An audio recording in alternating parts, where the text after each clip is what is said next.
we're talking about a global pandemic. Correct. Yet there has been, for all of us, I think, one silver lining, one positive.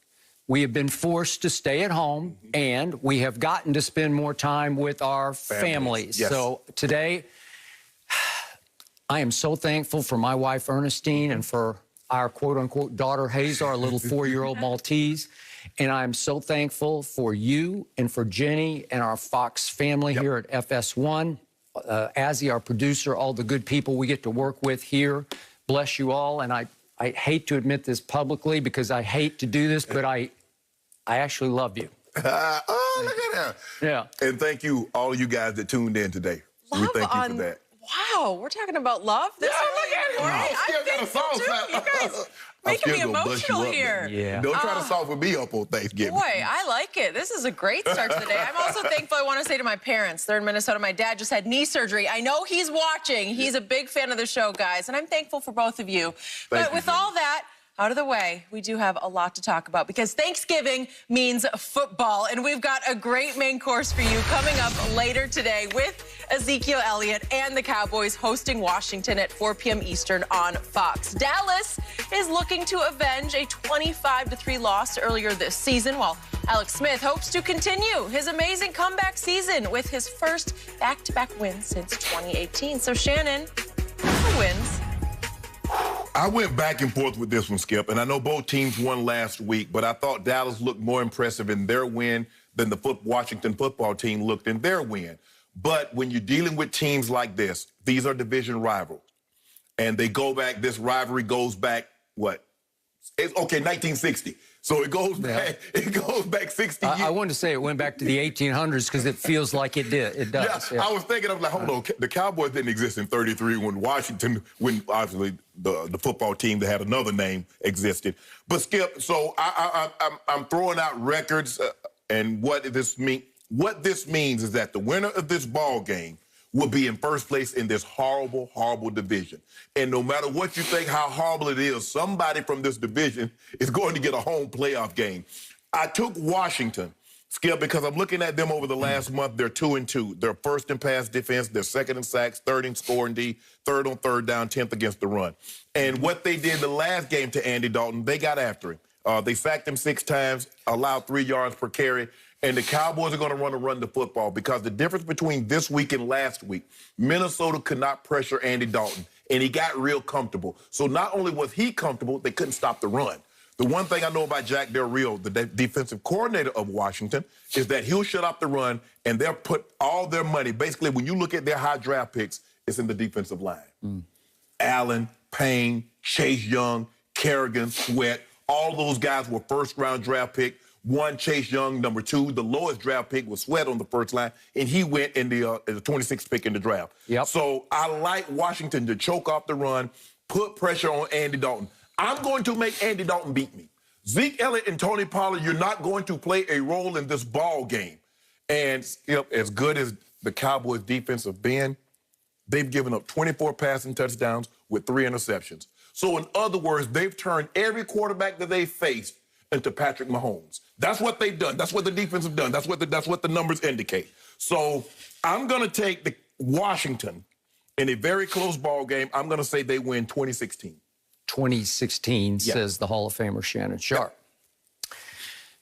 I hate to admit this. I disagree with nothing you just said, except for your conclusion. So allow me to frame today for you.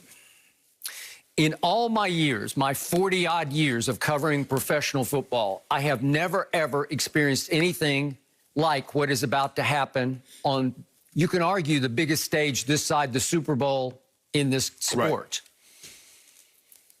If my Cowboys win today against their arch rival, as you say, they're not only in first place, they're in the driver's seat to win a home playoff game, to win the right to play a home playoff game. Right. Because they would win this division and somebody has to win it. If they lose today, they will plunge into the cellar of the NFC least. And I saw this morning that the Football Power Index, if they lose, will give them only a 6% chance of winning the East. So think about it. It is going to be feast or famine. all in one afternoon on the Thanksgiving stage, Well, Skip, right? if they win this game, they only got an 8% chance of making a play. That's how bad the division is, Skip. Okay, I got it. But again, by strength of remaining schedule, Dallas is second easiest in the whole NFL.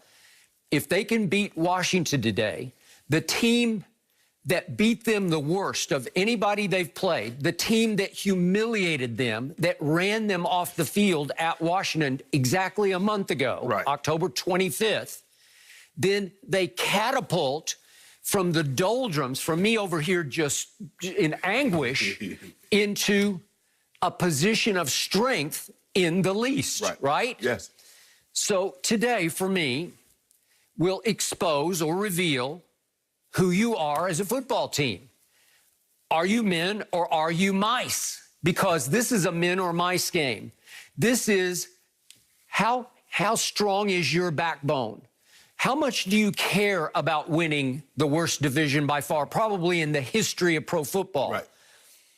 Are you going to do what you did last Sunday at Minnesota, which was simply play the best game you played all year and win the most impressive game that anybody in the NFC East has won all year? That was the most impressive win to me. You could argue with that, but given that Minnesota had won 3 straight and it was at Minnesota, that was the most impressive. That showed you the capability of this team. Well, consider, Skip, they've only beaten each other in the division, so nobody's really had an impressive win outside of the division. Okay.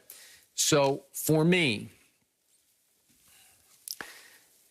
I believe that you'll know from the first snap of this game. I believe Dallas will be ready to play this game. I think they will play a little harder than a team that I agree with you. On paper, I think Washington's a little better.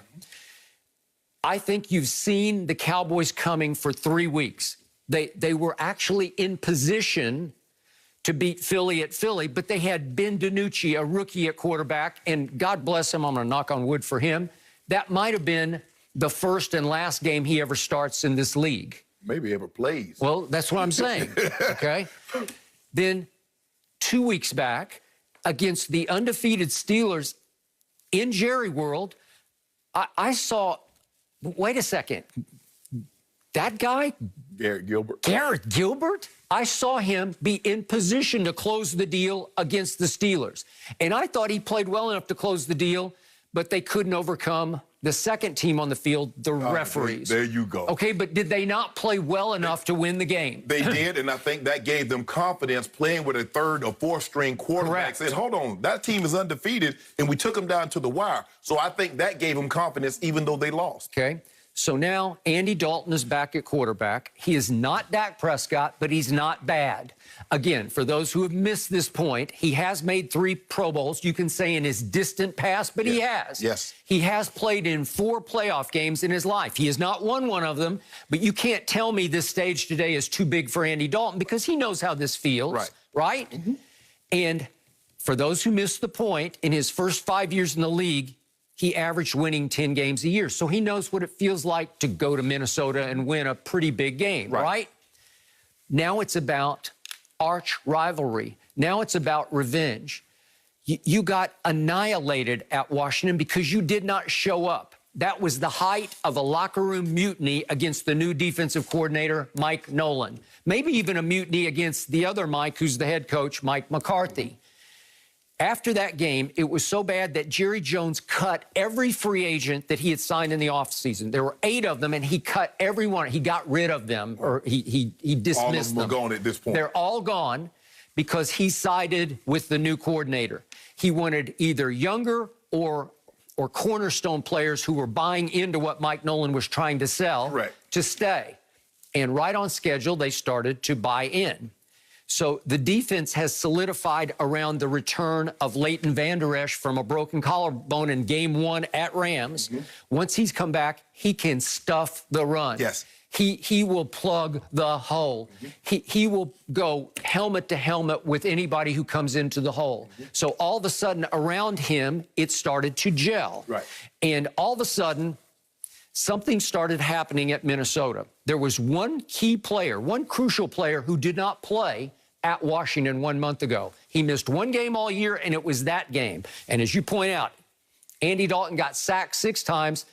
He got knocked out of the game on a cheap shot by John Bostic. And what did you point out the following day?